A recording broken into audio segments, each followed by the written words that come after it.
बंगाल के अंदर एसआईआर हो रहा है, जिसकी वजह से वहाँ के हिंदू भाइयों में खुशी की लहर है, क्योंकि वहाँ निष्पक्ष चुनाव कराने के लिए एसआईआर का सफल होना बहुत ज़रूरी है।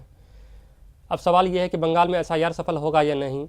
तो अगर घुमा फिरा कर बात ना करें तो जवाब है कि आंशिक रूप से सफल होगा, पूरी तरह से नहीं। इसकी सबसे पहली वजह है एसआईआर का काम वहाँ के शिक्षक जो बीएलओ बने हैं वो कर रहे हैं, जिसके ऊपर दबाव है कि वो अवैध बांग्लादेशी के नाम ना काटें।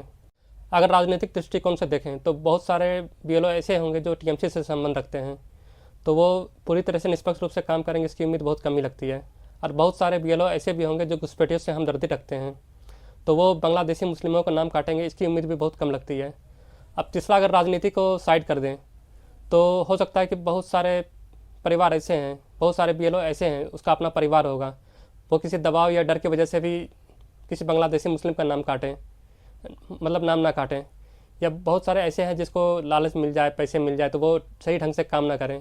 अभी कुछ दिन पहले समाचार आया था कि एसआईआर के दबाव की वजह से एक शिक्षक ने आत्महत्या कर ली थी, क्योंकि उसके ऊपर दबाव था कि बांग्लादेशी मुस्लिम का नाम नहीं काटा जाए। और चौथा, अगर टीएमसी का क्लब कल्चर देखा जाए तो वो वहाँ का क्लब कल्चर बहुत स्ट्रॉन्ग है। टीएमसी के क्लब कल्चर में स्थानीय समुदाय और पार्टी वर्कर के बीच में बहुत मजबूत नेटवर्किंग है, जिसकी वजह से वहाँ के चुनाव परिणाम में उसको काफ़ी सफलता मिलती है। इस क्लब कल्चर के अल्पसंख्यक समुदाय के बीच में भी काफ़ी अच्छी पकड़ है। और टीएमसी का जो क्लब कल्चर है वो एसआईआर का काम सही ढंग से होने देगा, इसकी उम्मीद मुझे कमी लगती है।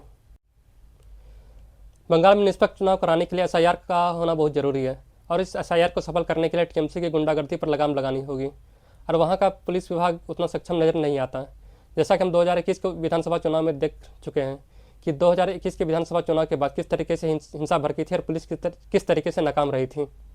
अगर मान लीजिए कहीं पर मतदान हो रहा है, पुलिस वहाँ बूथ के पास है और वहाँ से 500 मीटर की दूरी पर कोई टीएमसी का दबंग कार्यकर्ता डेरा डाल दे, तो क्या आम मतदाता सही ढंग से वोट डाल पाएगा? मुझे तो ऐसा नहीं लगता।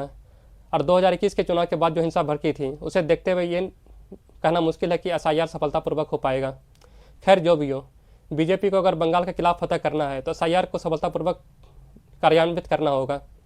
2021 के विधानसभा चुनाव के बाद भड़की हिंसा को देखते हुए ये कहा जा सकता है कि अगर एसआईआर को सफल बनाना है तो या तो बीएलओ के हट के अलावा किसी और को दायित्व दिया जाए या फिर राष्ट्रपति शासन लगाइए। खैर, जैसे भी हो, आपको यह काम सही से करना ही होगा। अगर बीजेपी को बंगाल चुनाव में सफलता प्राप्त करनी है तो एसआईआर अच्छे से करना होगा, और बंगाल के वर्तमान स्थिति को देखते हुए ये पूरी तरह से सफल होता हुआ नहीं दिख रहा है। खैर, आपकी क्या राय है? आपकी जो राय है वो मुझे कमेंट बॉक्स में बताइए। अगर वीडियो अच्छा लगा तो वीडियो को लाइक कीजिए और चैनल को सब्सक्राइब कीजिए।